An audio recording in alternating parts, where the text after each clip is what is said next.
Hit the wrong button many a time. Hello, everyone, and welcome to Sigler in Place. This is a Sleigh Q&A episode, except we're going to have where did my Sleigh button go? Goodness gracious. We're going to have a whole bunch of non-Sleigh related questions. I don't know what they are. A couple Sleigh related questions. A has told me that we have this business going on, so we're going to do that.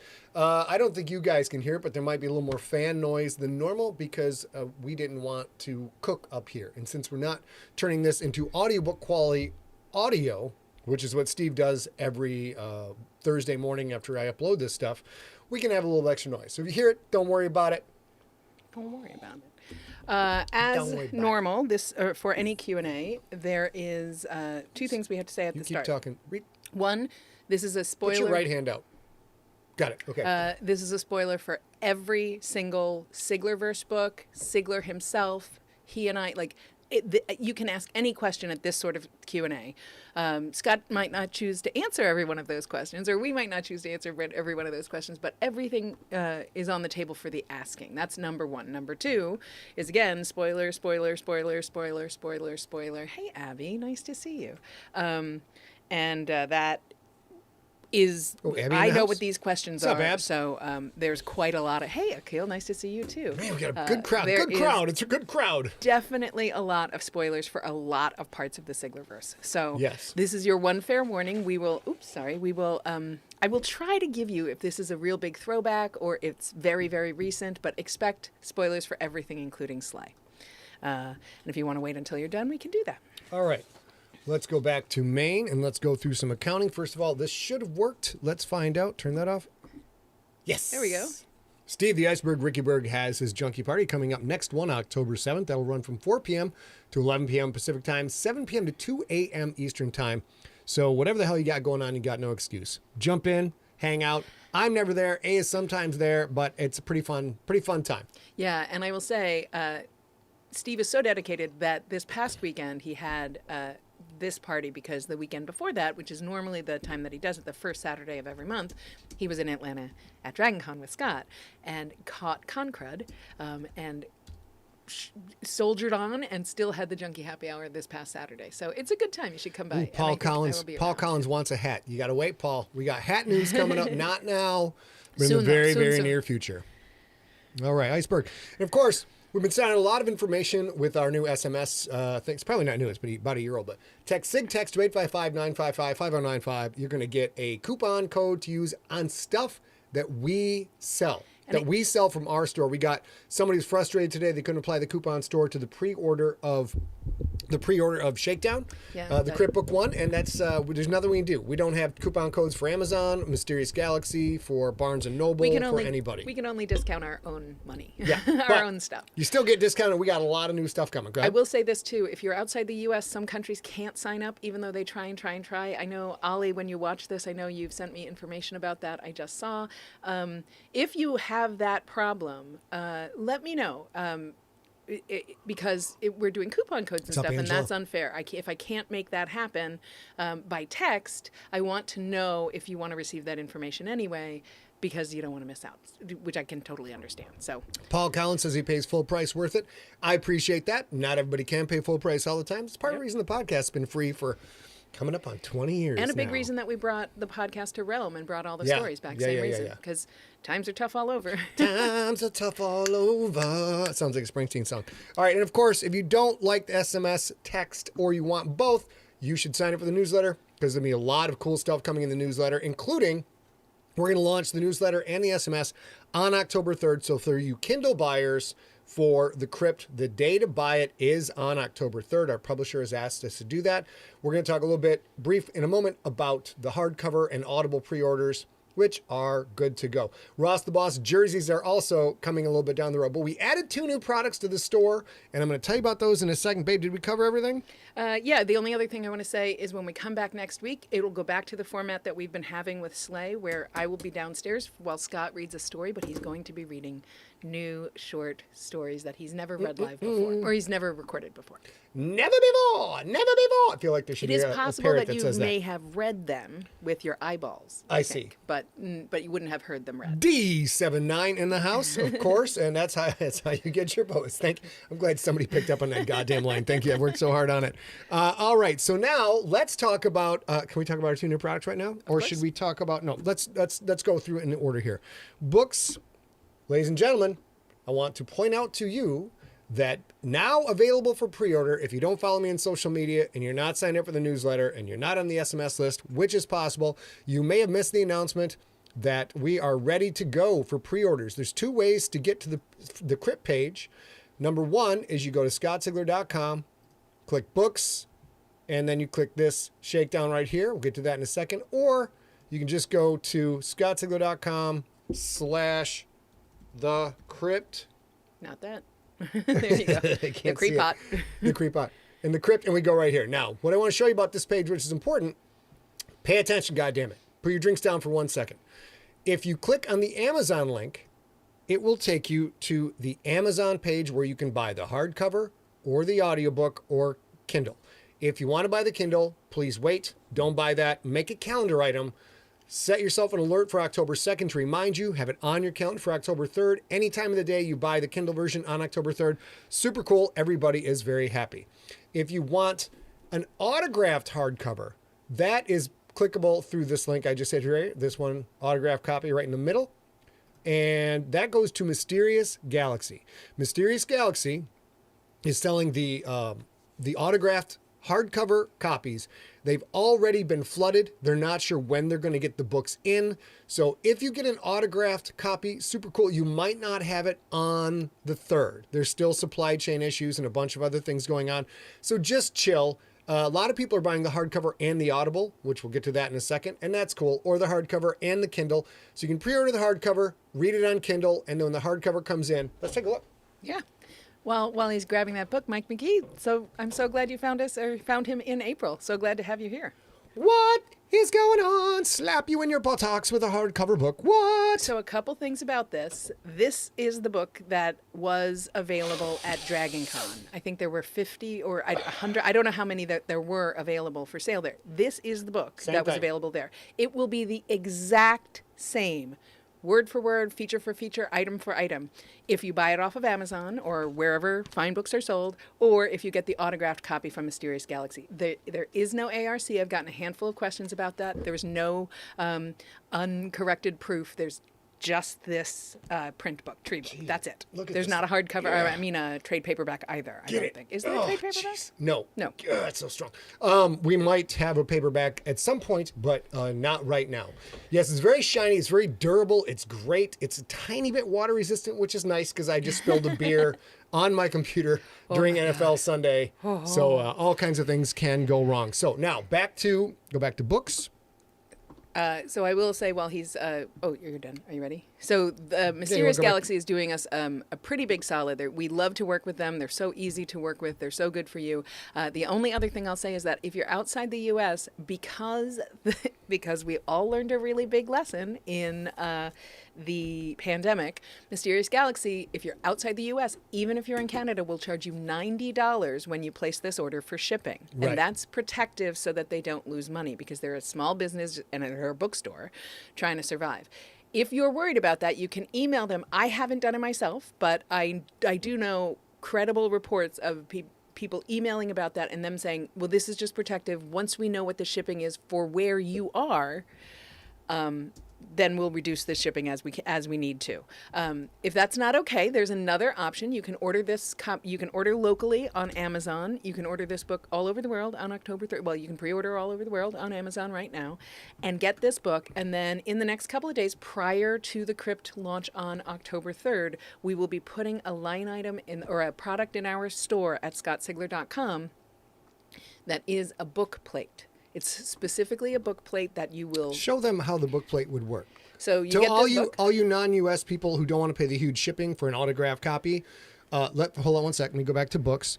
this is great. We're excited about this. Athon hooked us up with this year.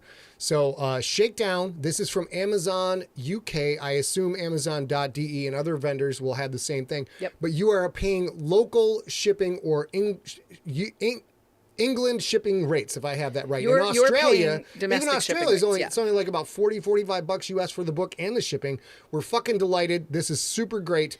But that means you're not going to get an autographed copy, which is why A has MacGyvered this shit. Now she'll explain it to you. So what you'll get, if you want to do that, you'll order it locally from wherever you order books. You'll receive it. It won't be signed at all. You'll go to scottsigler.com and look for the Crypt book plate. And the book plate will come and you'll just stick it right here, and it can be personalized. You can't say too much. It's not going to be the whole page. It's not going to be all this. It's probably going to be about half this size. I'll say that in the description. And all you'll pay for is shipping. Now, I just got through saying shipping to non-U.S. countries is super expensive, but this is literally going in a first-class mailer, a normal envelope to be sent to you. So that is first-class rates all over the world. They're not that hard. I'll figure out what they are, but I think even to go to where normally the most expensive to ship to is Israel and Singapore from where we are. And even that, I can't imagine that it would be more than maybe $3 total to get that. And we obviously are not going to charge for Scott's signing time or anything like that, just the shipping. Do you guys have any idea what my signature is worth? Any idea at all? The fact that we're giving away this multi-million-dollar opportunity to you. Can we talk about your downline? And okay, that's coming later. My multi-level marketing Sigler scheme is coming later. Yeah. So there we've got all that covered. And the last thing we'll talk about, back over here, go to books, boom. So UK, you save money on shipping. We're very excited. And of course, so you can pre-order the hardcover. The signed hardcover, if you want a signed the hardcover is just from Amazon. The signed hardcover is from lovely people, Mysterious Galaxy in San Diego, California. They will get it, and I will sign it. Or you can pre-order the Audible version right now, narrated by none other than the King, Ray Porter himself. We're super pumped. But all of the Audible pre-orders, as I understand it, will roll up to count on release day. Will we chart? I don't know. It's a weird book. We would like to chart. So pre-orders for the Audible version, you're good to go. You're backing us up as much as you can. That counts whether you buy it ad hoc or you use your credit. It doesn't matter, honey. It doesn't matter. So that's all very, very good stuff. Now, we got to do the video, and then we do the new products in the store. Yeah. I thought we would do the video last. We'll do the video last, sure. Okay. Back to Maine. October 31st, Halloween Day. What do we got coming up, baby? He's gonna be in costume. She can't talk about it. We have a secret. We have a secret release October 31st, which we are not at liberty to discuss yet. I will tell you this. It is a 2-hour-long audio drama that will not be podcast. It is a full cast production. I have told none of you about. Chris Grawl might know. What? I'm not sure that's I'm going to go ahead and say I told none of you about it. So just Okay. play along. So we haven't told you what it is yet, but we will make that announcement soon. So October 3rd, you're going to have Shakedown. October 31st, you are going to have this new surprise product on Halloween. And then February 14th, is that right? Valentine's Day. You are going to have Slay Bitches. Full audio book, ad-free. You're going to have the hardcover, and you're going to have the Kindle version of that as well. So it's going through edits now, and we'll get to all of that. Is that it, babe? I think so. Boom. I boom. think so. Yeah, I think so. Just as a reminder, we don't control the. This book is not an empty set book. So This book being Crypt, Shakedown. The Crypt, yes. Yeah. So somebody, I think it might have been somebody in the chat room just asked if Paul Collins who does the art for your book covers. This book cover was done by the artist at Athon. Yeah, we got to get some details. I don't have his name handy. We got to get some details. We'll get more information about that. But all of this was done through Athon. I was just telling Scott I really like the treatment of the E in Sigler on the book cover. I think it's a fun, nice continuity thing that they'll do throughout all the books. Yeah, I hope so. It's real cool. This is the first change in branding for my title, for my name, since I think the Alive, Alone, Alight series, Generations Trilogy. We'll take a quick, if I can keep the reflection off. A loves... See the E? The E, which is interesting because it's very similar to Nicholas Sansbury Smith's E-Day logo, which I like. Fair. All right, cool. That's it. Now we're doing new products. Here we go. I told you guys I got a little It doesn't work. I tried to doesn't. make the double vowel doesn't really work. But let's go to it. Let's get to it. Let's get to her, Manure. Telling Okay. you guys ahead of time that this is probably a 90-minute show like all of our Q&As are. Yeah. Oh, we gotta get cooking. Here we go. So if we go back to this and this, ladies and gentlemen, many of you played with Legos as youths. Many of you still play with Legos today. Many of you build models with Legos. I got something for you that is going to sizzle Hey, Spike. your nizzle. It is awesome. If you go to scottsigler.com, upper right-hand corner, there's this shop button. You click that, you get all these products. There's two ways to see this new stuff. You can click on the merch tab, or you can go to alphabetical and you go date new to old. But we're just going to take you to the merch tab, and here we go. Ladies and gentlemen, first off, from artist Kelly McCardle, this is the armored personnel carrier that features heavily in Shakedown. Kelly has done an incredible job with really this. beautiful. The wings fold in, the claws, the landing claws fold up. We've got a mixture of photos here. Some's with 3D modeling. Some is with actual pictures of Kelly's build. Here's the back drop, the door where it's got a front and back ramp. And that is how the Raiders, which are the space version of Marines. I won't explain now. You'll see it once we start and once you read the book. And then Kelly's even got a little minifig in there to give you some perspective. And wait, we got one more great picture coming up here. There's another little minifig getting in there. This actually, I believe, fits the correct number 9 of armored Raiders. And then my favorite picture of the whole thing, that's a cat. Yeah. That is a cat. Now, why is this awesome, ladies and gentlemen? Because it's fucking free. This is a free model. Kelly has done the whole model with instructions in a .io file, which I think is the Lego Studio app. And the parts list is in there. The instructions are in there. The parts are expensive, but we don't make anything out of it. If you are a Lego person and you want to build this whoop-ass model, I have in red here, if you'd like to donate some bucks directly to Kelly for creating this awesome model, there's this Venmo link. So if you have a Venmo, you can dial in. It's amazing. I can't wait to build one. And just to be clear, if you're not a Lego person and you haven't been to a Siglerfest or something in San Diego where you got to meet Kelly, Kelly's junkie name used to be on the site before we moved to Shopify was Kelly the Builder. And he is a builder of Legos. And he brought the touchback to Siglerfest several years in a row. And to the Lego part, if you are not a Lego person at all, I want to just reiterate what he said. This free download, is only for the plans to build the model. Yeah. No Legos, no discount for Legos, no place to tell you to shop for Legos. Nope. It's just the Legos, Also, just the plans. Right now, I'm telling you right now, I'm not sporting it. A's not sporting it. Kelly is not, maybe, I can't speak for Kelly, but we are not going to fucking help you build this goddamn model. Yeah. It's intricate. It's amazing. It has fucking moving parts. And I just thank you so much, Kelly. Appreciate it. And then let's go back to the store because we got something else for you. Also free.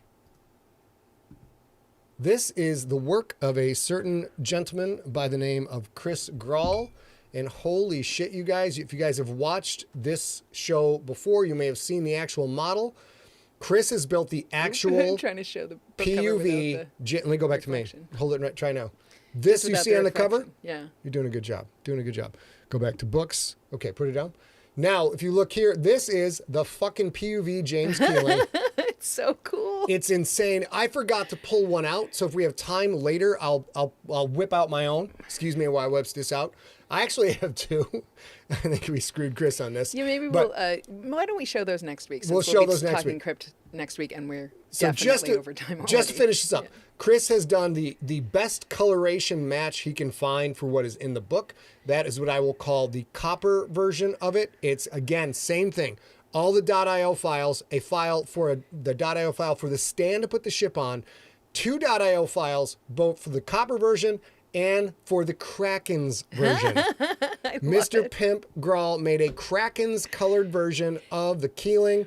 It's insane. And all those files, again, you add it, either one, you add them to your cart, you check out, they don't cost nothing. If you want to buy other stuff, we don't care. That's fine. Yeah. We'd like that. But that's it. And when you check out, there's a download link on the finished checkout page. Also emails you a download link.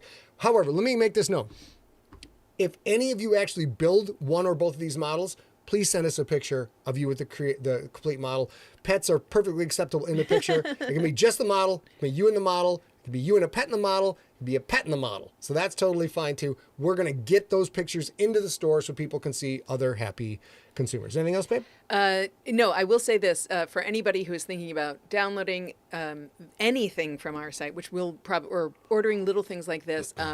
This you can't use any discount on because it doesn't cost anything. The book plates you're only paying for shipping, and you can't discount shipping, so you can't use a coupon code for shipping. Yeah, just letting you guys know Good that. point.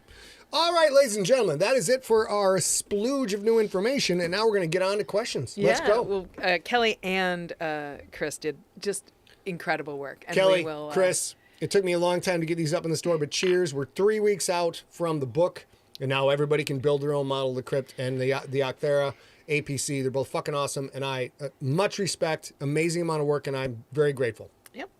All right, so we are moving through. We've got 3 pages of questions. They go through every Sigler story, or many Sigler stories, so there might be spoilers in there for any story that we're about to hear. And I forgot to record for this whole goddamn thing. So we're going to start right now. Hold on, let me do this. Ready? Hello, and welcome to the Crypt. Excuse me. Let's just stop that right now. Try again.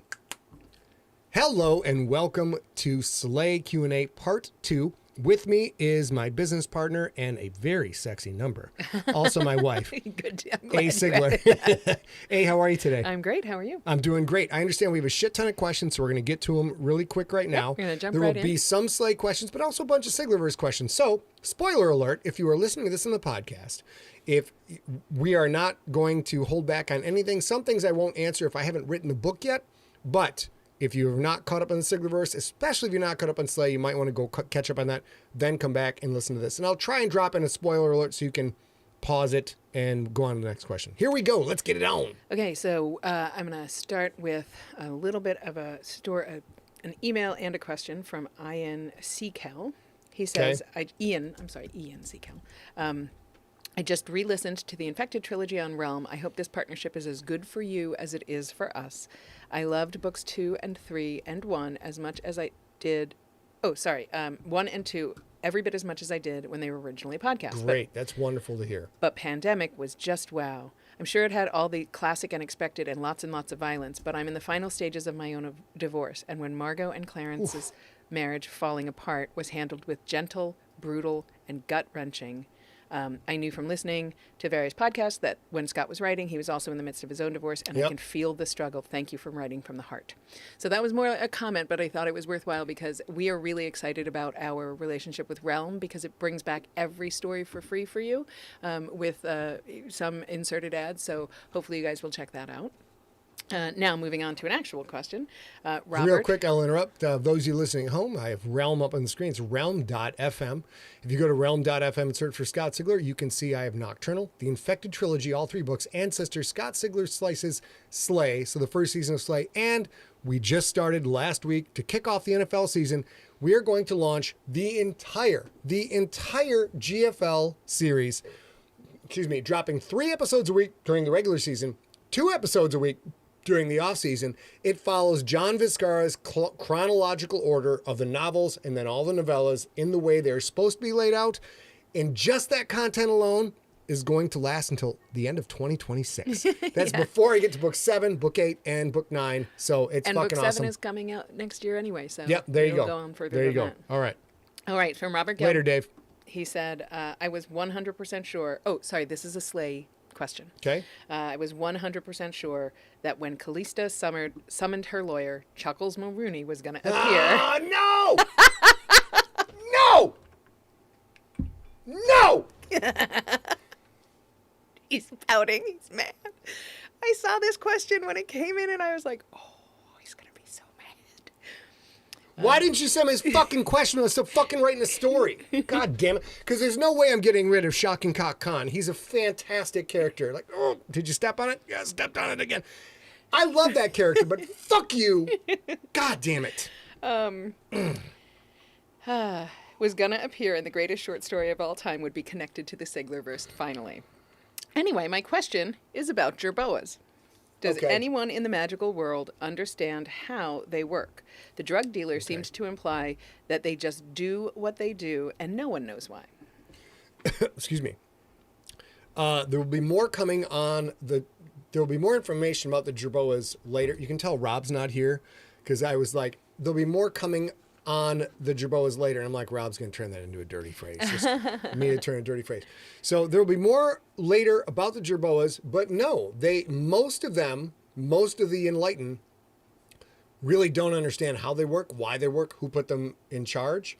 So there's different strata of power in the Slay universe, which is not part of the Siglerverse. And at the top of that level, there are some people that nobody really knows who they are, what they're doing, or why they're doing what they're doing. But the Jerboas are created by them to give punishment for violating the separation between the enlightened and the unenlightened. So there's definitely more coming with them. They're fucking really cool. I really like them. So I hope you guys will dig that. Ross the Voss asks, where can I find a link to Realm? Just go to, on any browser, go to realm.fm. Yeah. And then find the search window and search for Scott's name. Also, all the stuff on Realm is on Spotify. It's on Apple Podcasts. It's everywhere. So basically, wherever you get your podcasts, you can just go and search for Scott Sigler on those, and you will find all of the stuff. But if you want to go to Realm, make sure you you subscribe, thumbs up, all the things.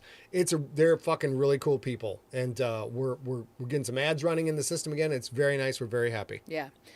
Also, another Jerboas question. Okay. This is from Richard Reed. He asks, I have a question about Slay and the Jerboas. Given that they appear at any mention of the hidden world, does this mean that there is no culture of the supernatural or magic in the quote-unquote real world in Slay? I can't imagine something like D&D would be possible if every time kids gathered in the basement to go play, they all got horribly eaten and disappeared. Well, there already is many versions of Slay in the real world in our world. So the Slay story is set in our world. It just happens to have a fictitious, Rust Belt city in it, Lumencia. And, conjurings, occultists, channelers, all of that stuff, tarot cards, Ouija boards, all of that stuff in the Slay universe, which is our real world universe, all directly connects to the enlightened world. So the unenlightened is us. The enlightened are the people who see things as they actually are, which is all the hidden strata going on in there. All right, from Chris Thompson. Does the ancient cursed hatchet that Lincoln uses show up anywhere in the GFL? I seem to remember something similar in Killian Carbonara's Loadout. No. The Skegox. I can't. Easy for you to say. Easy for me to say. That is a item that is unique to the Slay world. You will not see that. You probably will not see that in any Siglerverse book. But who can say? If I start writing some ancient Celtic shit, who can say? Godfrey asks, what do you feel is the most significant difference between Brian Clauser and Lincoln Franks? Okay, Brian Clauser and Lincoln Franks. Well, spoilers. Brian Clauser, of course, is from Nocturnal. Lincoln Franks is from Slay.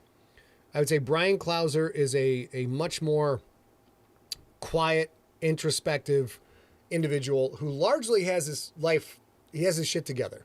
If it wasn't for the changes he goes through in Nocturnal, Brian Clauser would be a highly functional member of the law enforcement community. And he's not incredibly outwardly social, but he's a good guy. He's a reliable guy. He's rock solid.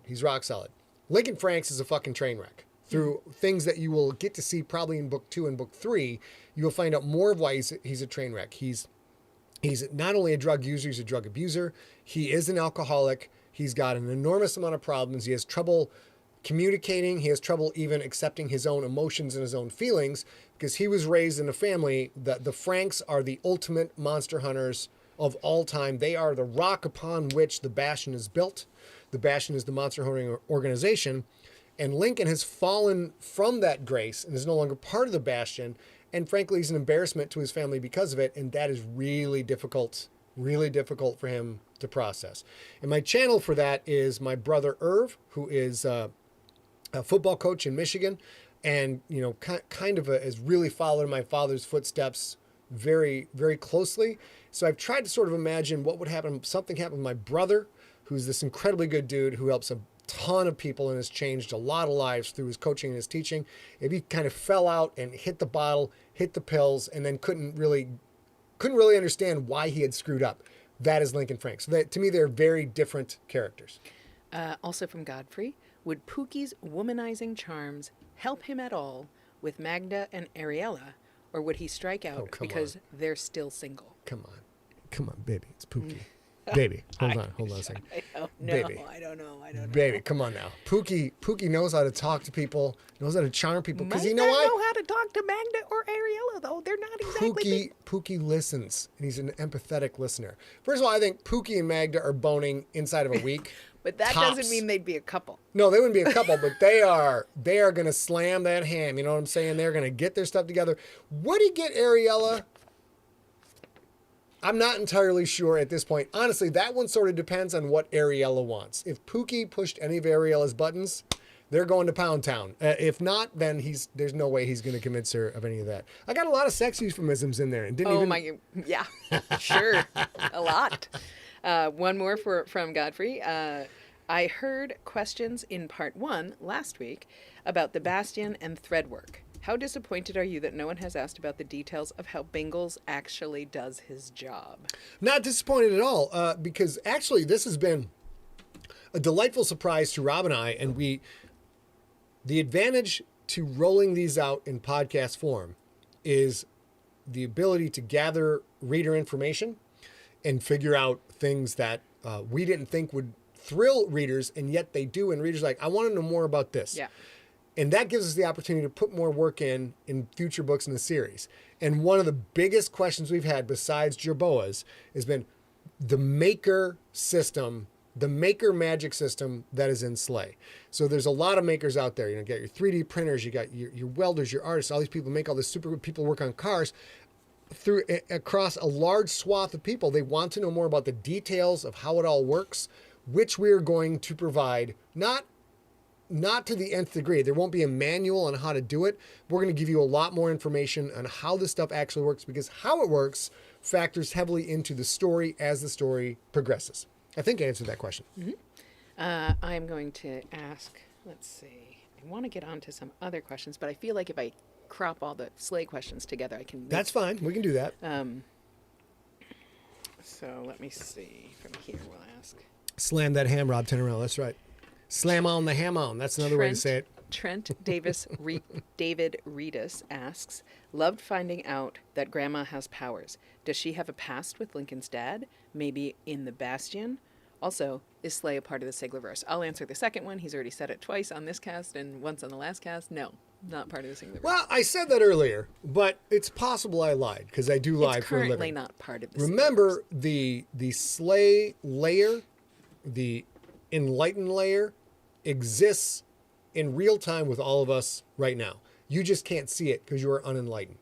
So there could be some crossovers between the existing Siglerverse and the Slayverse.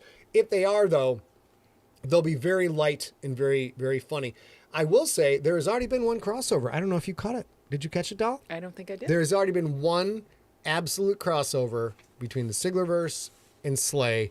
If you caught it, you can put it in the chat room, but I'm not going to tell you what it is, because I want you to fork out your money for the audiobook and the hardcover, because I'm an asshole. I'm going to finish a couple more Slay questions, and I promise we're moving on to other things. Okay. I think I might have asked this one last week, but I don't care. I'm asking it again. Kira Mendel says, was Dragon always meant to be a dragon, or did it just start as a cute name, and then you realized the potential that you'd set up?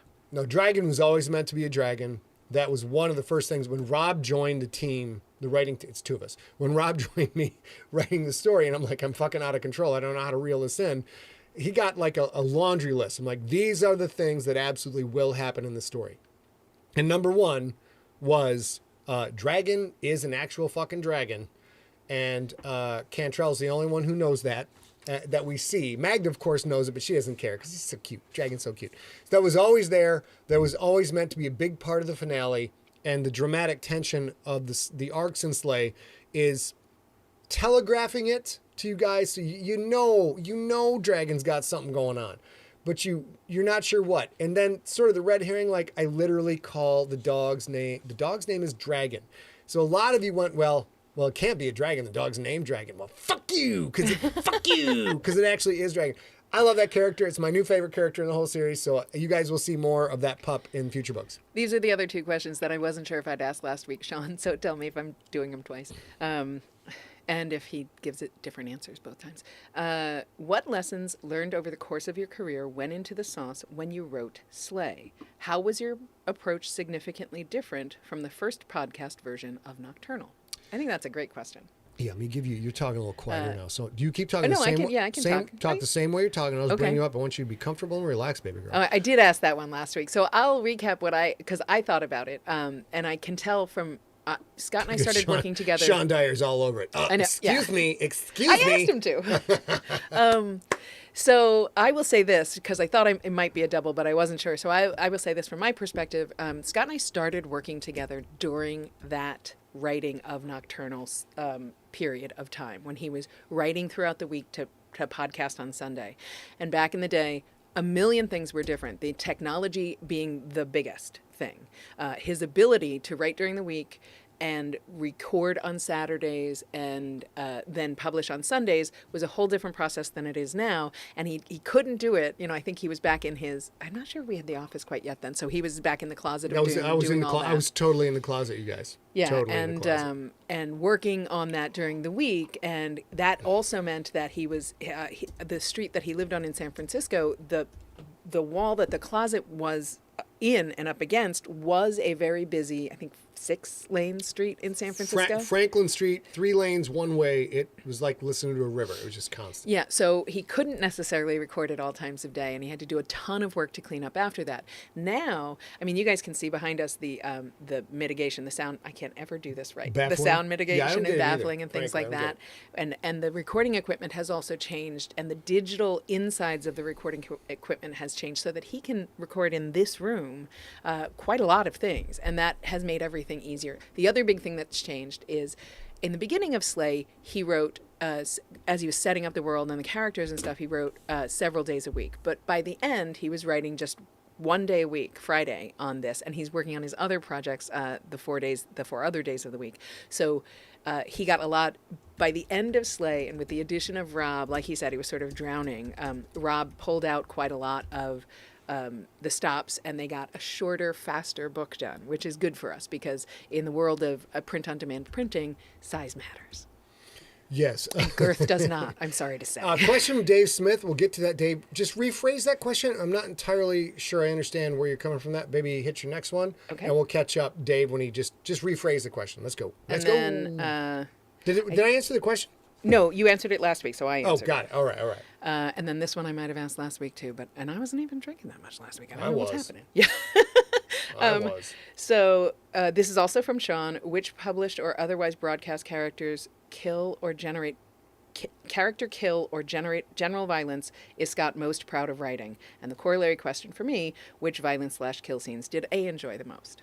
Do you want to think about it? No, okay. I'm good. I think the violent scenes, I am a fan of Quentin Barnes because violence within the constraints of athletics is a very interesting thing because you have rules, it's a game, everybody's meant to have fun in the game, work hard, fight for it, go for the win.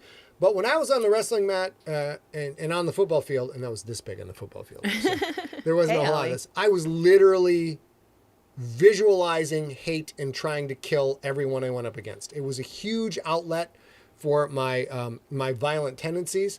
So when I watch Quentin exhibit his violence, especially as an offensive player, I think that's very cool.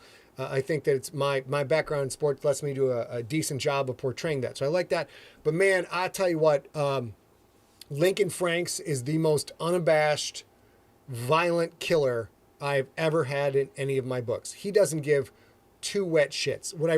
My favorite arcs in Slay is when he's just confused, like, why is Billy mad at me that I shot that dude? Like, dude, it's fucking Billy's best friend. He told you his best friend. And you literally went and stopped and got stale bread for your crow on the way to cut off Billy's head. So that's part of the magic of Lincoln's character, is he's just oblivious. He has been reared in a world of ultraviolence his entire life. He's been raised to be the greatest monster hunter of all time, to take over from a legend. He has killed since he's been 6. He's like a Genghis Khan type character. So a lot of the subtleties of a life ending they escape him. So I'm enjoying that character very much, because it takes away a lot of the constraints I have normally. Like, how do I make this character, because when you inflict violence outside of the sports realm, or you actually take a life, unfortunately, that shit fucks with a human being, fucks with them real bad. So it's being able to take Lincoln and move him into sort of the action movie adventure realm. Schwarzenegger's movies, Pops 12 Guys, doesn't ever bat an eyelash. That's Lincoln. Yeah. So that's my favorite. That's my fun. So mine's twofold. My answer is twofold. I have said many times on this live stream and throughout, having known Scott, my absolute favorite character and story is Red Man. And it's a short story. It's in Blood is Red. And it breaks my heart, because that is societal violence done to an innocent person. And if you haven't read it, I won't spoil that one, other than to say what I just said, and to add that it's irretrievable and unrecoverable. It cannot be fixed, and to see that after it has happened and see how that destroys that life and that human being is it's heartbreaking. It's hard for me to talk about. It's so heartbreaking to me. That said, my favorite killing is Hippo, without question. It's he's Hippo. Pretty fun. He's so, in some ways, kind of like Lincoln Franks, but not as woebegone, not as violent, and not as deadly. He understands what he's doing and the reason he thinks it's okay for him to do it, and does it with gusto. So that's my answer. Yep. And then last, I will say the last question from Sean that I don't think I asked last week is, have we ever heard the Sklorno language switching to the GFL? No, we have not heard the Sklorno language. The idea with the Sklorno largely is their auditory and visual color perceptions operate at a higher level than ours. So Sklorno have a broader spectrum of listening and sound pronunciation. So they have some what would to us would be ultrasound and infrasound. They see ultraviolet, they see infrared to some degree. So their level of communication is meant to be extremely alien to us as humans, because we don't communicate with color, and we don't communicate with fluctuation in frequencies the same way they do. So that's part of what the joyousness of them talking in English and having their churches, because they don't understand us either. Yeah. They don't understand us fucking at all. They don't get it.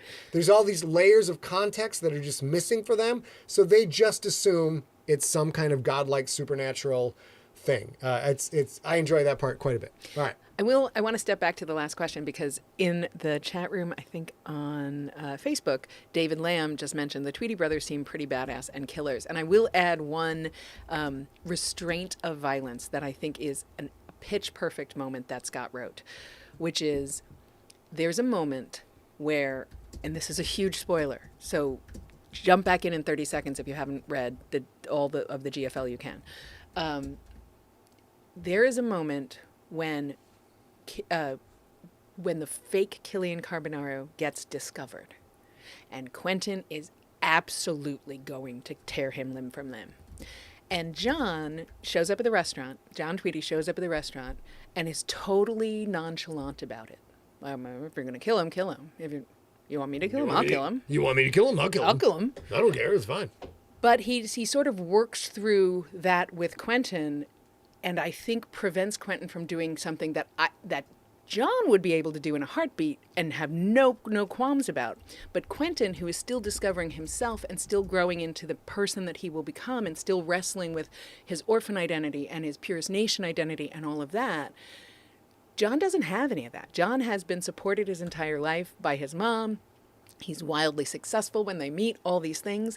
And he does the favor to Quentin of letting him off the hook in a good and graceful way, because I believe he believes, and I certainly believe myself, good that one. Quentin absolutely wouldn't have been able to handle that. Donna Millar points out Farm Girl from Good one. from Earth Core, and okay, she's a psychopath, and she's if I'm using that word correctly, she is someone who enjoys inflicting a lot of pain, loves the power that it gives her, loves the control she gets over people with both her skills, her violence, and her sexuality, which ropes people back into the first two. She feels much maligned, much put upon. She thinks she got totally screwed in life. Because why would they not understand? Of course that kid had to die to get the mission done. So she is a disturbing character to write. Probably the most disturbing character I have to write, because she's in our world, not in the slay ultraviolent world, and she just fucking doesn't get it. She doesn't get how she got her career screwed, and it's like a lot of psychopaths, they don't get it. Can I have some more scotch? Sure. Great. Kim Hansen asks, while I do this, this is a real-world Sigler question, not Siglerverse question. If Scott ever got a movie contract, would he do cameos a la Hitchcock or Stan Lee? Frankly, that has always been one of my career goals. As a child of the 80s and a wannabe writer back in the day, Stephen King was the fucking gold standard. And Stephen King getting a cameo in everything that he did, and Stan Lee getting cameos in everything they did, that to me helped elevate them above their already stratospheric level. It provided a connection with their fan base, and it was this Easter egg that everybody was always waiting for. Every Marvel movie you saw, even after fucking Stan Lee died, he's still doing fucking cameos. They figured that out. It's a delight. It's a delight to watch Stephen King or Stan Lee show up. So it has always been one of my goals. In fact, in the 3 times I've sold a show that didn't get made, it's been in the contract. Yep. It's like, listen, man, I don't really give a shit about money all that much, but you will put my fucking ass in the contract, in the show with a speaking part that is non-negotiable. And everybody's been like, cool, whatever, bro. And then it just didn't get made. So yes, I absolutely want to have a cameo in everything Stan Lee. King, love him. Go. We have a handful of questions that are all over the map now. I will try to do my best to tell you what they are spoiling before. William Price sent in a handful of great questions about the crypt. And these go on a little bit, so let me start here. This is about the 2010 crypt broadcast. I can't believe it was 2010. I just looked up my files and I was shocked. Anyway, my questions are about how the 2010 The Crew broadcast relates to the new crypt shakedown. Are the crew bios that we heard in 2010 100% canon, or 0%, or somewhere in between? The crew bios you heard in the Crew Stories podcast prequel are 0 canon. 0, 0, 0. You will hear many of them, including all 5 point of view... all 5. All 5 point of view characters in the Crypt Book 1 Shakedown are stories that you heard in the Crew Stories. They have been updated and modified both with my increased writing skill and then also in a way that fits them better into the context. I'll say this, we probably don't need to answer this again, but basically we looked heavily at just taking the Crew Stories, editing that with a vision for how do we have to modify these so they all fit into book 2, and then just doing Crew Stories, and then book 2 is getting on the ship. And frankly, I thought we just thought it was a bad business idea. I'm not going to ask people to read 380 pages of character stories without knowing where they go. I thought that would get tired. I thought they'd get trite. We did a good job on the podcast. The podcast kicked ass. People loved it. But when you put a book into the market, a physical book, an audio book, an ebook in the marketplace, we thought that was a bridge too far. So what we did is take the 5 I wanted in book 1, and then there will be more character stories in book 2 as more people join the cast. So in book 1, you get to see the 5 point of view stories. Then you get to see the ship and all these people come on and you get their shared experiences as the point of view rotates. And you meet some new people. And you meet some new people. And then in book 2, you're going to see some new people, and then you're going to get backstory for them, more like Lost. Here they are. Let's find out how they got here. We don't know. Plus, some of the people you see in book 1 will have their crew story in book 2. Mm-hmm. So this overall is just a better product. You guys just got to trust me. When you get through with book 1, I think you will see this is a better way to tell the story.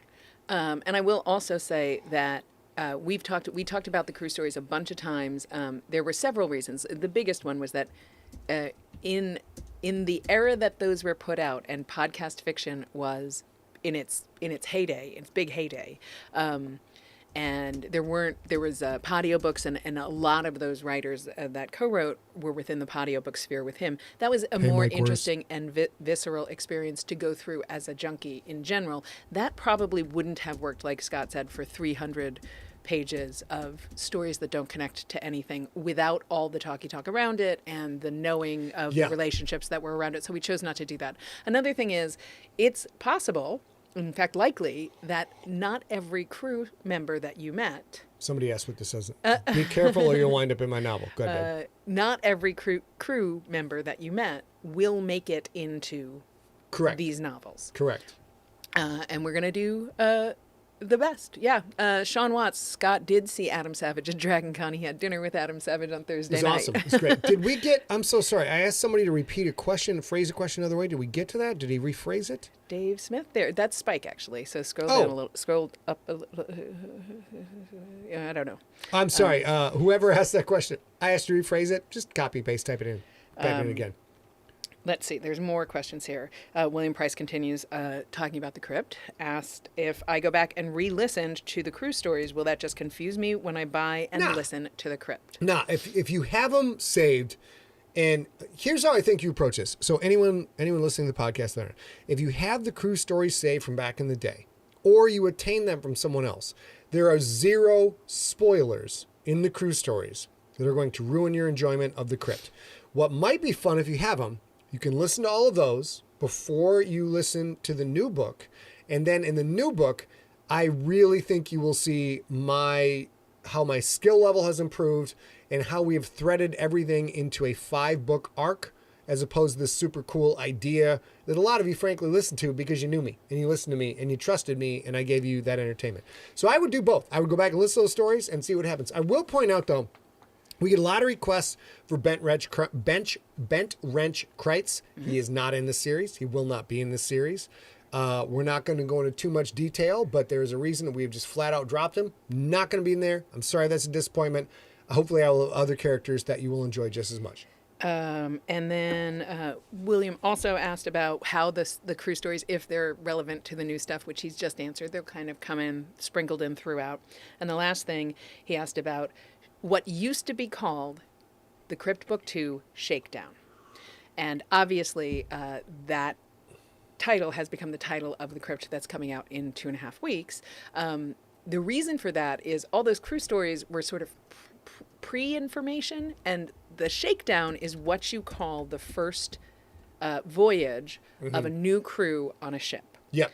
So this one is the Shakedown cruise, and you'll see the new team members and everything that would normally happen, that would have happened. And if you are unfamiliar with the 2010 Crypt podcast, Shakedown was, I think, just 2 stories. We did two stories rolling in a Shakedown, and then you're here. I'm so glad. Career got busy, and real quick, 2 things from the chat room. Donna Millar said she sold 4 Earth Core books while she was in the ER with her hand. And I'm like, the fuck are you talking about? You got to explain it. You got to explain it to him. She said, and I quote, "Last year, July 4th, I fell while walking down the arch. My hand was mangled. When I got to the ER, I told them it looked like Farm Girl had gotten a hold of it.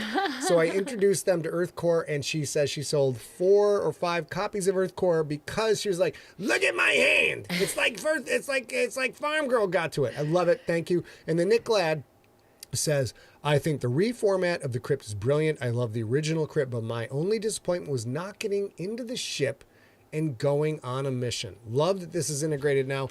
That is exactly what we're talking about. You know, if you want in sci-fi, a goal for a lot of sci-fi writers is we've all seen Battlestar Galactica and Star Wars and Star Trek, and people just sort of want Babylon 5. They want their ship because ships take on a personality and character of their own, and fans fall in love with a specific ship. The Rocinante, if I'm pronouncing that right, from The Expanse, you know, there's this, the ship becomes an icon and an anchor for your emotional experiences within that series. So of course I've always wanted one, and mine is darker than anybody else's. It's dark, dark, dark, dark, dark. But yeah, not getting to see the ship all the way through book one, it wasn't going to work. So here we go. We fixed it up. I will say, William Price, who is in the chat room on Facebook, I think, no, on YouTube, and sent in a whole bunch of great questions. His last question was, how excited am I to get the crypt on October 3rd? So thank you for all those great questions. Let's see, our next question. Let me make sure we're done with all So we did get a question from, I think it was, hold on a second. My bad. Oh, I'm out of control. I'm out of control here. We did get a question from David Lamb. Will the cruise stories ever be made available again? The answer is no. However, we're never going to offer them again. That's a first draft. Mm-hmm. First draft, rough draft to get us to where we are now. And fucking you guys you're going to understand why we did it when you read this book. But we also are not out on a pogrom to get rid of older versions, which we have done before. We've done a shadow ban on older versions before. We won't talk about it right now. We've reached out to all the key players and Sigler junkies in Facebook. I'm like, can you guys just not share this shit? If you want to save it for yourself, it's fine, but we don't want to share it. We don't give a shit about the old true stories. You find them, they're clearly not canon, so go crazy, ask other junkies. Let's see. Josh Carter asks, was mainly wondering if you're still planning to release hardcover copies of Earthcore and Mount Fitzroy. I have both in paperback, but I would love them in hardback. But I'm just curious. That's a maybe. He was going to say yes. That's a maybe. The issue is Mount Fitzroy is so very big, can only be printed on one physical printer in the entire world. What if we did it as 2 volumes? Well, sure. We talked about doing that in the beginning with the crypt, or with Fitzroy, and we may. So the answer is maybe, probably, but we don't know yet. What my hope is that we give a little more time to the distance between the hardcovers and the audiobook versions and all that stuff, and then putting together sort of an omnibus edition, probably as a special order. I'm not really sure. And in that time, the ability to print that book gets easier. That's my hope. But I cannot tell you right now. Please feel free to ask every Q&A if you want, because we are keeping an eye on it. Our hope is we absolutely want to do that. Paul Inman asked, do you remember the word count of Fitzroy? Is it 235? Yeah, it's somewhere in the 230s. 235,000 words is my best guess. Pages. It's so big, it almost fucked our business. It literally almost, like I'm at a certain level in my career. We don't have, we control our spending. There's not a lot of conspicuous consumption in the Sigler West Coast family. We're in good shape in all these regards. So basically with Mount Fitzroy, we were putting it out and we sold it to Audible. We were putting it out and it was like, he's like, write the book you want to write. Write the book you want to write. And I'm like, I will. Turns out the book I want to write is so fucking big that it breaks printers. So therefore, we're not doing that again. And we'll try and find a way to put them out in hardcover. But if they ever do come out in hardcover, it'll probably be Earthcore, Fitzroy Volume 1, Fitzroy Volume 2. And you'll have to buy them as a set. And it'll cost you a fucking ton. It may even be the point where it has to be Earthcore Volume 1 and 2 and Fitzroy Volume 2. So I know that'll take up blocks on your shelf. But if we get there, we'll get there. Okay, so let's see. Mike Word says, certified girthocalypse. Fitzroy is ha ha ha. I'm glad you had the ha ha. It's very important. All right, let me just check because there's a couple of sort of strategy questions. Steve Smith has a handful of questions. He asks, this is from Earthcore. Do Bertha Libran and Patrick O'Doyle have any descendants who play in the GFL? Well, I will say, obviously, Pookie Chang has a descendant that plays in the GFL. And some of you are like, ha ha, you wrote him into the story twice, ha ha. No, fuck you. No, that's his great grandson. So there you go. So screw you. Probably. I don't know. It's super fun to take modern day era Siglerverse characters and slip their descendants into the GFL. So we'll see. Remember, there's 3 more GFL books, guys. 3 more. And they're all huge. Yeah, but they're not as big as Fitzroy. Huge. I can tell you that. Nothing will ever be as big as Fitzroy. Or that's the only way you're going to get GFL Book 10. Now, I'll say this real quick. There's a current trend in sci-fi writing where you've got these talented people, these talented authors who also understand marketing and understand putting things out on a schedule. So sometimes a 9-book series is basically one story chopped up into 9 parts. Fantasy too. And these parts don't have a beginning, a middle, and an end. They're just a piece of the story.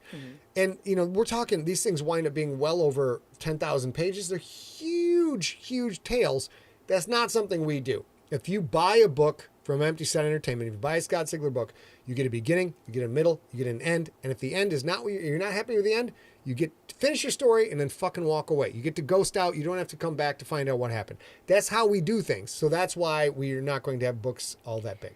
Also from Steve Smith, did the Rock-to-Pie keep Angus Cool alive for research purposes, or was it more like revenge? I cannot answer that question. I think yes. At this time. I don't know. I will think say, yes. those of you who've read Mount Fitzroy, spoiler alert, they're not happy with Angus Cool. No. And also, there's a bit of a breakdown. I think, as human beings, there are a large percentage of human beings who have trouble thinking of human beings from other cultures as actual sentient human beings. And a lot of people in our own culture, in our own Western American culture, who look at people from other cultures and just, they're dismissive. They don't deserve to live. I don't care if they live or die, because they're other. They're alien. Now imagine what that's like if you were actually a fucking alien. So I will say Angus is in for a rough time. His last question Pardon me. was, does the GFL have cheerleaders besides the male Sklornos, of course? Well, the male Sklornos, you guys have to listen to me with the cough drop. Sorry. The male Sklornos. He's done with the primary principal recording, doesn't care. I had a scene from The Rookie, and I don't think I put this into the final book, especially when it became a YA book, where the male Sklorno fan section had to have from the field to the top of the stadium, plexiglass put into place. And this is 20 years pre-COVID, you guys. Maybe 30. No, 20. Anyways, it's decades pre-COVID, because when they saw the female players on the field, they tended to throw their ejaculate at the female, because that is how Sklorno reproduce. So the males are downtrodden, put upon. They're a subjugated class. They can't vote. They can't own property. The females run everything in Sklorno culture. But if a female Sklorno isn't all gussied up and buttoned up from head to toe, a male Sklorno can throw sperm at them, and if it lands, then that female Sklorno is going to get pregnant, and that is how their culture works. So as you can imagine, the male Sklorno section of a GFL game has not only a plexiglass shield, but a lot of windshield wipers going on. It's gross. It didn't make it in the final cut, but that was my original vision. Jason Lombardo asks, was Quentin's, this is GFL, all of these, was Quentin's relationship with Becca Montaigne pre-planned, or did it develop organically? There's several in a row, and I'll ask them individually once we're done. Do you see issues developing between Q and Becca because of their morals? Example, Q his likely dealings with the remains of the syndicate that he now leads. Will Becca's role in the series change at all because of motherhood? All right, I'll tell you 2 things. Number 1, book 7 covers an enormous amount of what you're talking about. And throughout the rest of the series, I would say books 6, 7, 8, and 9, largely the Quentin Becca relationship is directly informed and influenced by my relationship with my wife right here, who I adore like nobody's fucking business.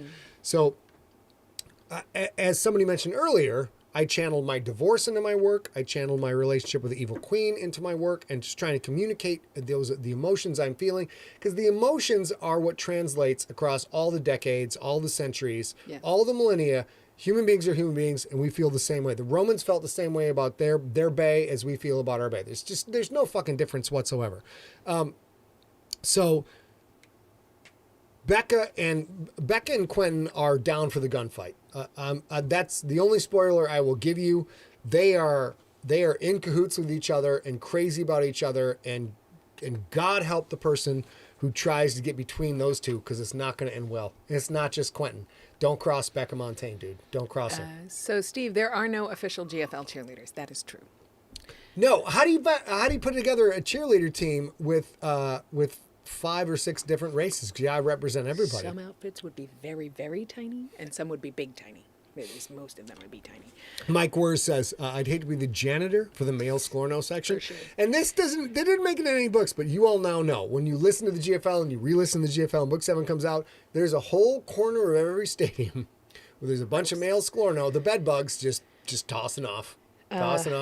Josh Carter also asked, this is in general, it's about you, interested in knowing about what the process is when trying to get a book deal with a new company for no particular reason, just interested, fascinated by it, and was wondering what the behind the scenes was like. Well, I've put in enough work and sold enough books and have a big enough fan base, thanks to all of you, that it's pretty easy for me to get a book deal at this point. If I want to go to traditional publishing, my agent could knock that shit out within 6 months. And that means giving him a synopsis, an outline, a couple of chapters, and then he and I would sit down together and rewrite the chapters and try and rewrite the book to the way that the agent would pitch it to fit what the marketplace and his contacts want right now. So the fact that I haven't had a Big 5, Big 4, Big 6, whatever publishing deal since 2015 is our choice. It is because we are running a small business. We think we can do a better job at an enormous amount of this. And I've been so disappointed a lot of times by big publishing because when they're done with you, they just walk away and they ghost. It's crazy. It's bad for business. We think we do a better job of providing you guys entertaining products that make you keep coming back for more on our own. But the Athon crew, Athon Books, has been great. We were introduced to them by Nicholas Sansbury Smith, the author of the fantastic Helldivers series. And the guys at Athon, basically, A and I, we talked to them, and they remind us of us 15 years ago. You know, they remind us of us, and we were just like rolling up them sleeves, getting to work, just doing. We dug coal together. A and I dug coal together, to quote a Justified line. Mm-hmm. And now we would like to not dig coal all day long. We'd like to clean out from under our fingernails and relax. We would like to get a shower and hang out all night, play a little Fortnite, watch some TV, hang out, enjoy the football, and not work fucking 18-hour days. The guys at Athon are working 18-hour days all the time, are very smart and very good at what they do. So making a deal with those guys was pretty easy, pretty straightforward. And we were extremely open to them. Like, we used to be you. We don't want to be you anymore. We like you, though. Would you like to take this book and sell the shit out of it? Here you go. Let's make a deal. So they're fantastic, and we're super excited.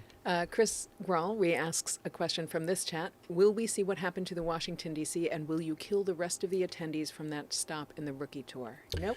That's 105 names. Yeah. You'll see some of them, I bet. To do that, I would have to put an appendix in a book, which is not possible, to list all of the crew names, all of the members of a crew for a ship that is not the Keeling. So that now goes back to the publishers because we're in a writer publisher role. So I would have to sell that to the guys at Athon, get their buy-in, and then write that into the story. The reason you won't see it is because unless I write a prequel, you're not going to see the point of view of people who are not on the ship. Right. One of the key goals I have for the series is the othering of people who are on the other ships, the enemy vessels. I'm never served in the American military, but I'm pretty sure if you are on a Navy ship in the U.S. Navy, you are convinced that the Russians or the Chinese are smart and capable and competent, but they are other. And they are literally, their job is to kill you. You're not going to get in their head. And then when you add that, you add the alien factor, a completely different biological life form than a human, it's going to get complicated. The GFL, all the races get along together. In the crypt, alien is fucking alien, and it's weird, and you kill it. Donald Wolvage asked in the Facebook chat, are we going to get anything more from The Reef? Okay, The Reef is... Title Fight and The Reef are closely tied together. And the answer is no. The GFL novellas are completely done. Turns out I thought I could get other people to write in the Siglerverse, and I could just like give them a framework and let them write. I'm an asshole and a control freak, and they never got it quite right.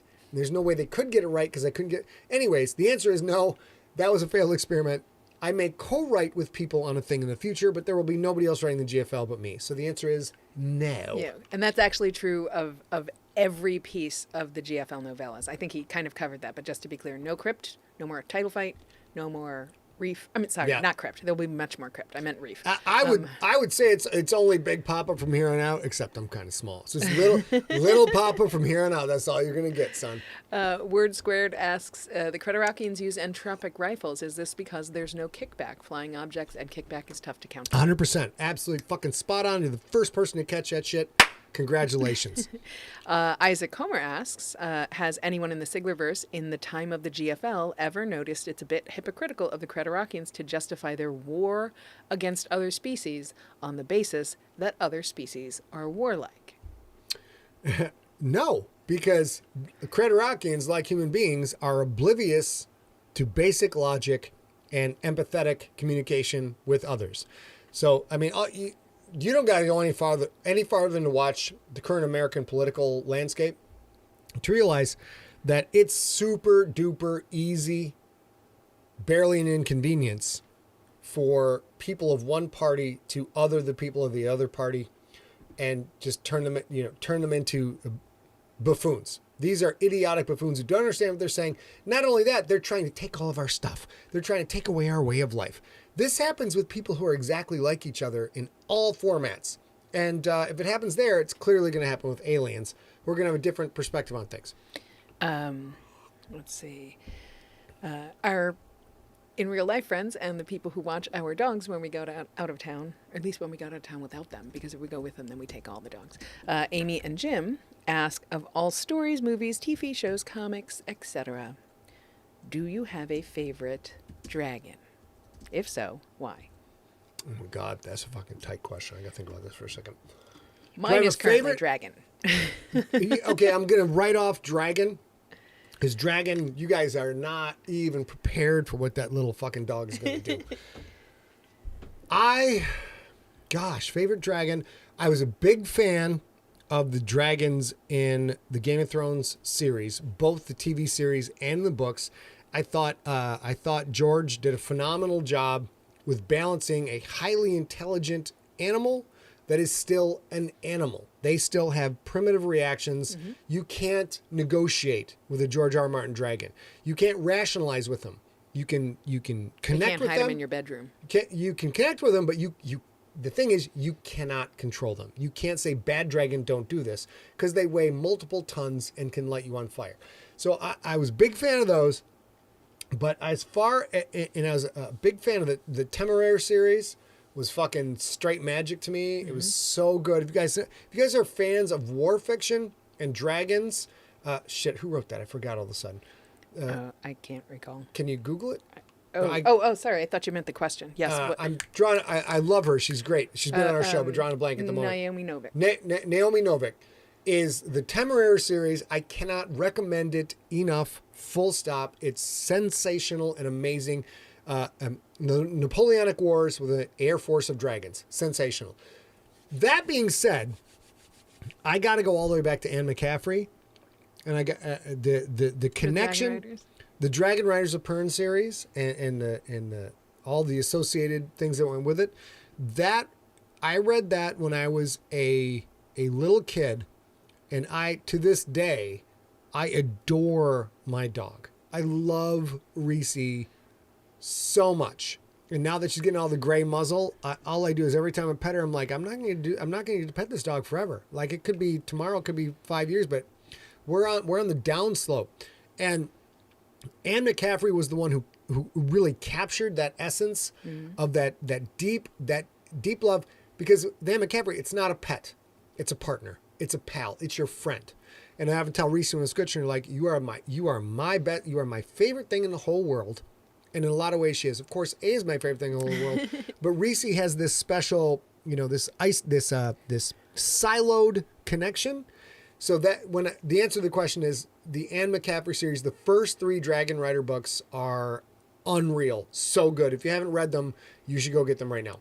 Spike, so much Thank you, David. Thank you so much for hanging out with us a little bit, Spike. Love you, Spike. So I have one more question, and then Oh God, Donald Woodridge says the White Dragon. That shit was a motherfucker. The White Dragon. If you read the first trilogy of Dragon Singer, the Dragonflight series, and then you read fucking the White Dragon, you will cry. I guarantee it. Guarantee it. so then I have one more question, and then we're gonna play Darren's video. Okay. That we opened the thing with. And then we're gonna be done. So this is from Bruce Bach. He says, Bruce Bach. Yes. What's up, Bruce Bach? I don't think he's in the house right now. Maybe he'll listen to the podcast after. Bruce Bach and I graduated high school together, along with Dr. Daniel Baker, PhD, and Rob Otto, my fucking co-writer, and Rob Tinderella, who might still be in the house, who we played football with. Bruce Bach was the smartest motherfucker in the fucking room. And this is the thing. The room was full of smart motherfuckers. We were from a tiny town in northern Michigan. Dude, our graduating class was exceptional. People have gone on to do wonderful, fun things. And Bruce Bach was that quiet little motherfucker. He wasn't a little bigger than me. Bruce Bach was that quiet motherfucker who just sat there, just processing everything. And I love him and he's great. All right, let's get this question. Okay. In listening to the Rookie podcast for the first time in a few years, I was struck by the use of Quentin's danger sense or battle sense in the book. Apologies if you named it something in the Stone Wolves Sure. and I'm forgetting. A couple of questions around this. One, when The Rookie was originally written, did you intend this to be his danger sense and just wrote it like the typical great athlete feels things in slow motion? If so, bravo for hiding it so well in plain sight. Or is this something that you didn't really intend that way and it's just evolved over time as you went through the series and figured out how you wanted to write it? I meant that it was intentional from square one, and it absolutely parallels things that happened to me in the athletic theater. And when are you writing? What's that? And when you're writing? When I'm writing, it's a little bit different. When I'm writing if I get into the zone writing, large blocks of time will go by and I'm unaware of it and in a different realm. And the only reason I realize I've been there is when I have to pee. Yeah. I'll be like, there's an alarm going off, like, you need to pee or you're going to piss your pants right here. And eventually that alarm will percolate up to the top, like, I'm hungry, I have to pee, I haven't gotten out of this chair in 7 hours. In the athletic front, it's a little different because there's so much sensory input coming, and it's sensory input layered over muscle memory, previous training, and intellectual pursuit of trying to predict what the opposition is going to do. And I've had it's only happened a few times, maybe 3 or 4 or 5 times in my wrestling career, where my body just did its own thing. And I had no idea I had done it. I'll tell a story to this. I had no idea I'd done a thing until I watched film afterward. Like, holy fuck, I can do that. I know what you're going to do. And then, it's embarrassing. Then it happened maybe 2 or 3 times on the football field. And remember, when I got to the junior, senior level, I was not a starter because I was just so small and slow. But sophomore year, freshman year, there were a couple times where shit just happened, and it was literally in slow motion. I picked off a pass as a sophomore against Jackson Northwest. Maybe it was a junior. I don't know. Danny might know. And it was in garbage time of the game. We were crushing these guys, but I get in, and this guy threw a ball, and from, I'm going to guess, 30 yards away, I saw it coming. I saw where everybody else was in the field. I knew where the ball was going, and it was one of the hardest things I've ever done because my brain accelerated to a level where my physical reaction when I was moving as fast as I could felt like sludgy slow motion. And I actually got anxious. I'm like, I'm going to be able to pick off this pass if I can just get there in time. And I finally got the ball, intercepted the pass. It was a huge highlight of my career. But it was fucked up. The only way to describe it was completely fucked up because it was just ultimate time dilation. Yeah, for sure. And it was nuts. So that I dealt with. Can I tell the story? Is it this one? Yeah. Yes. Yeah. Okay. So that's what I was going to say. This is one of my favorite time dilation sports moments. So sorry, we've gone over our time a little bit, but you guys might enjoy this. Hey, Brian Gregory, if you're fans of the stream, you've heard this before. But my senior year, I had gone from literally being the smallest guy in our class and playing football for my fucking alpha male dominant, helping everybody dad, fucking awesome football coach in our dominant program, following in the footsteps of my brother, who's a phenomenal fucking great athlete, hardest work. You cannot work harder than my brother. End of story. Period. And then there's little old me showing up, playing varsity football at 105 pounds. 105. Go get him, Tiger. Pounds. And then we got wrestling. My junior year in high school, we got wrestling. And for the first time in my life, I'm wrestling against guys who are actually my size. And I loved it. So junior year, I think it was 8-16, and took my lumps because anyone was doing. But senior year, was captain of the team, and I was could whoop everyone on the team basically except Rob Tinarella if you're in the room. I was whooping on guys who were much larger than me, and because I worked out constantly, I had no life. All I did was work out. And then in my tiny brain, I decide, you know what? Caffeine's great. Caffeine makes you operate at a higher level. I was like the Joe Rogan of caffeine. I was all about the caffeine. And then we had this thing called the One for the Road bars. I don't know if they had these across the country, but a One for the Road bar was made for truckers, hence One for the Road. It was a candy bar, chocolate covered, caramel, walnuts, and the equivalent of 2 cups of coffee and caffeine in every One for the Road bar. So before a match. Oh, wait, and? What? Jolt's Cola. Jolt! And we also he hasn't had it either today. We also had Jolt introduced because apparently a 6-pack of Mountain Dew is not enough. I got to have a fucking Jolt Cola. If you guys don't know Jolt Cola, look it up. I think it's illegal now. It's a precursor to Four Loko. But yeah. So I would have 2 to 4 One for the Road bars. Oh my God.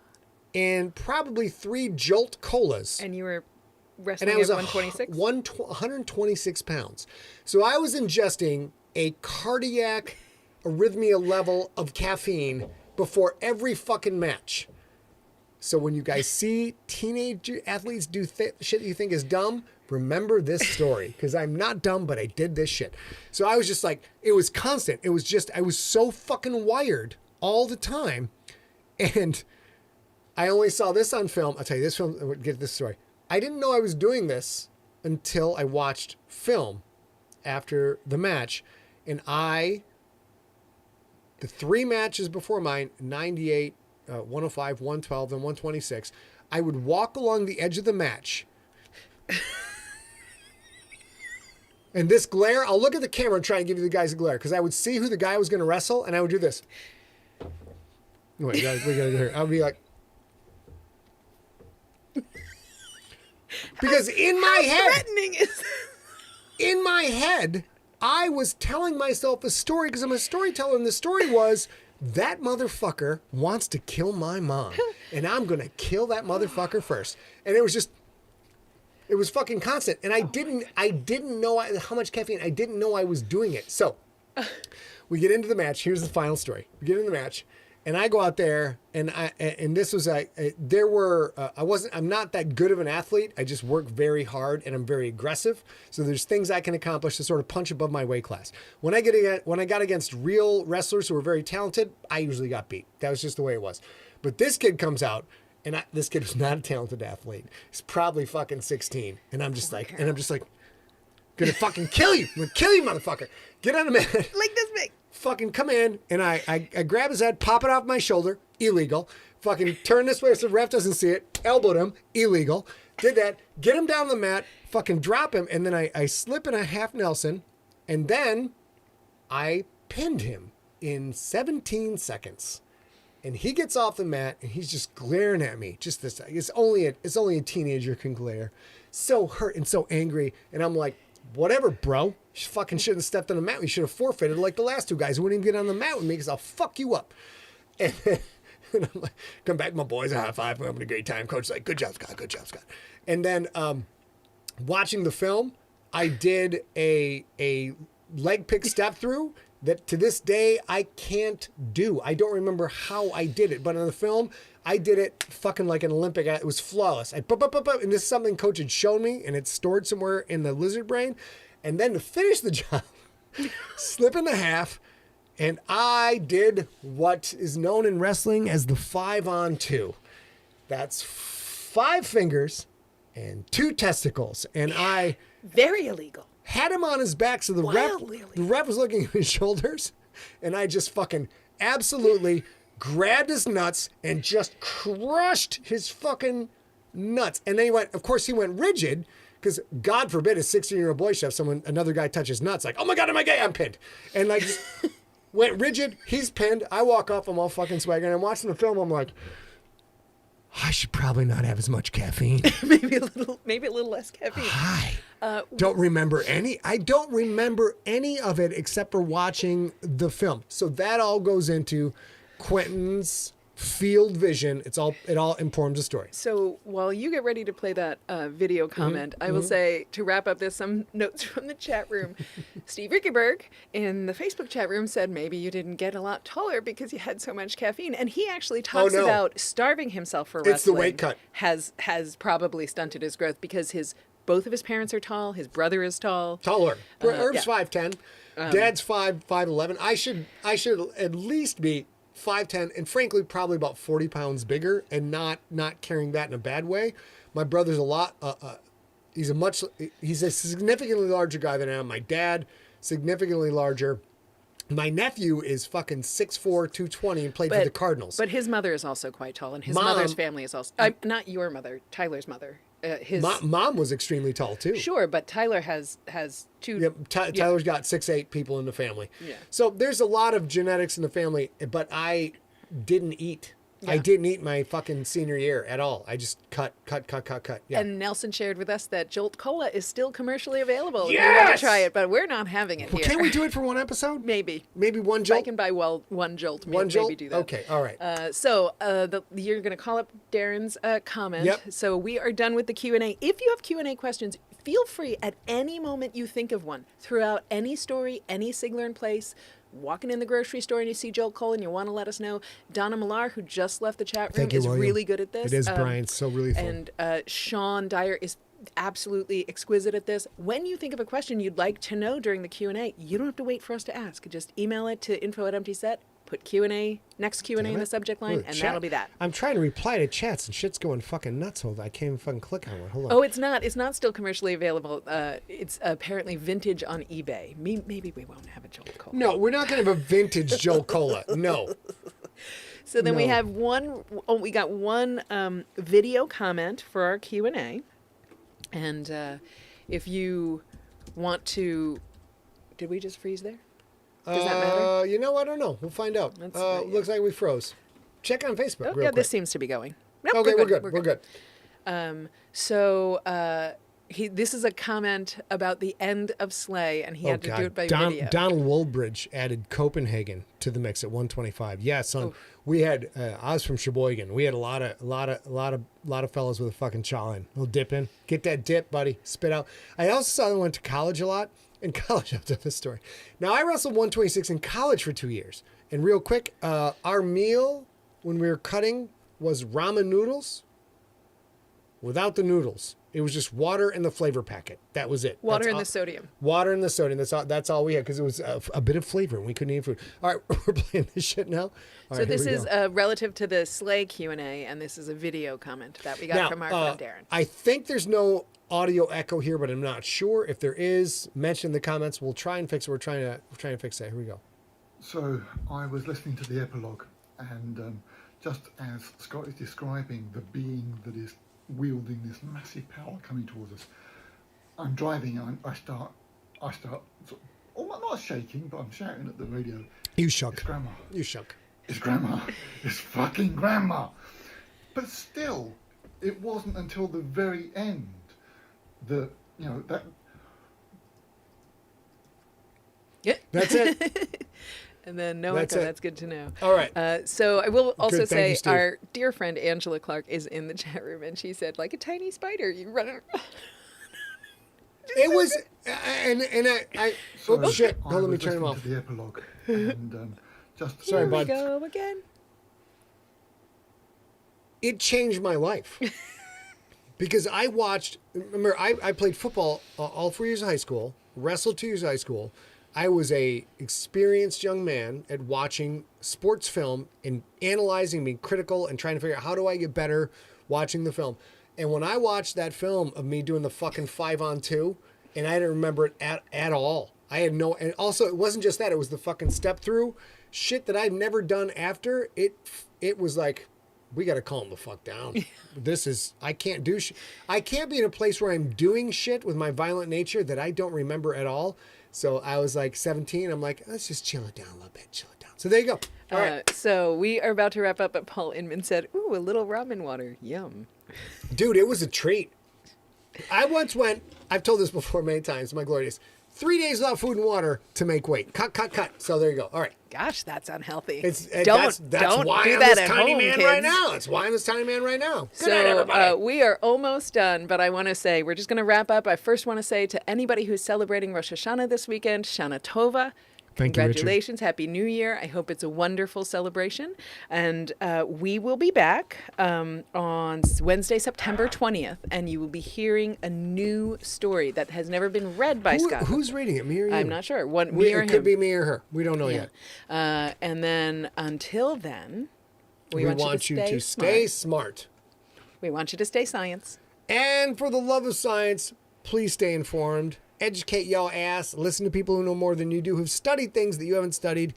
And I think that's it. If you're in the Northern Hemisphere, flu shots are currently available. And if you're in the United States, at the very least, so are COVID boosters. If you have relatively recently been infected with COVID, maybe wait until it gets a little colder where you are to get a COVID booster, because you still have some natural conferred immunity from your illness. And it's specific to the XBB that's all over the big prominent version that's getting people sick very quickly, but they don't get terribly sick, especially if they've been vaccinated. So if you've recently gotten that, wait a month or so. Once it gets colder, get your booster then, but get your flu shot now. Flu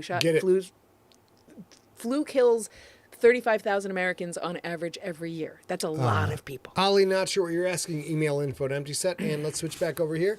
Ladies and gentlemen, you guys have been a great fucking crowd. Fucking love you. Fantastic. Come back to the Hacienda room. We'll entertain again next week. But until then, you can all kiss off into the sky. And yes, Ollie, send me your celebration. And let's turn off the recording. That is it for the Slay Q&A Part 2. We love you. You're fantastic. Goodbye.